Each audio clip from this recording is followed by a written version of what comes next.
बिस्मिल्लाहिर्रहमानिर्रहीम अस्सलाम वालेकुम वरहमतुल्लाहि वबरकातुहू। अज ना रिश्ता तुसानी खिदमत च असां पेश करने शनाज़ अंजम राना ते शनाज़ अंजम राने रिश्ते बारे असां पैगाम देने कि इन्हां दी उम्र 40 साल ते शहर इन्हां दा कोटली नक्याल है ते तुसां की बाई छोड़िए कि इन्हां दी 40 साल उम्र हो गई पर अजे तक इन्हां ने शादी कोई ना की। लेट मैरिज रिश्ता प्रपोजल ने वाले नाल तुसां की असां ये रिश्ता बाणे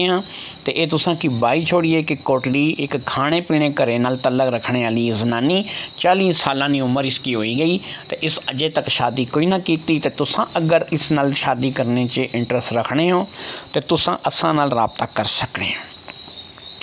मैं तुसां की बाई छोड़ा कि असानी ये पॉलिसी है कि असाने इदारे विच सिर्फ वो लोग राबता करन कि जेड़े सिंगल हैं, पहले तो शादीशुदा नहीं हैं, जिन्होंने बाल बच्चे नहीं हैं, सिर्फ वो बंदे असाने अदारे च रिश्ते आस्ते राबता करी सकने ने। दुई असाने ये तुसां की तकरीबन बहु वीडियो बना के ते ये गल बार बार बाई छोड़ी है कि जड़ा बंदा कश्मीर पाकिस्तान ना है वो तो असां नाल रिश्ते आस्ते राबता करे। तो इस तो अलावा जड़ा बंदा किसी अरबी मुल्क च गया भावें वो कश्मीर ना सी तो भावें वो पाकिस्तान ना सी, उस नाल तलक अज ने दौर विच सऊदीया, Dubai, Sharjah, Oman, Muscat, Qatar, Kuwait नाले वो बंदा किसी भी रिश्ते आस्ते असां नाल राबता नहीं कर सकना। हाँ, एक गल तुसां आस्ते अच्छी निकली है कि इतने अरसे तो बाद मैं तुसां की ये बाण लगा कि असां की एक औरत मिली जड़ी रिश्ते करानी है।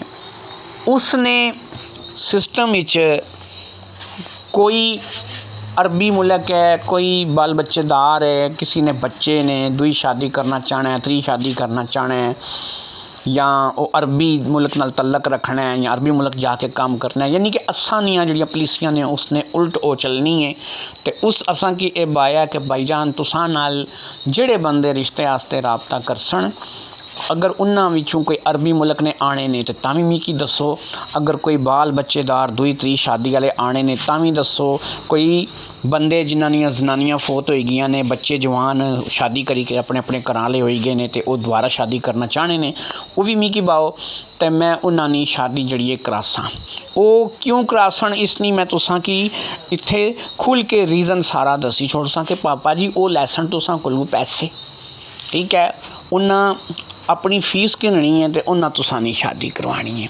असां वां फीस सबील अल्लाह ले असां कहने कि कोई फीस नहीं है,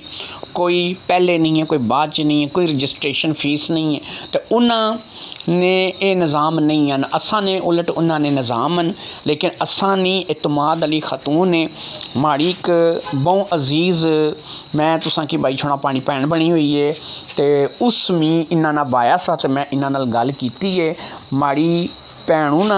जड़ा माड़ी मूँह बोली भैन है, माड़ी मूँह बोली भैनू ने भराऊ ना रिश्ता इन्ना करवाया, इस तो अलावा 2-3 रिश्ते और उन्होंने ख़ानदान च इस करवाए तो 35,000 रिश्ते 25 साल हो गए नहीं उस औरत की कम करने तो 35,000 रिश्ते अज तक वो करवा चुकी है। तो राबता कर सो अल्लाह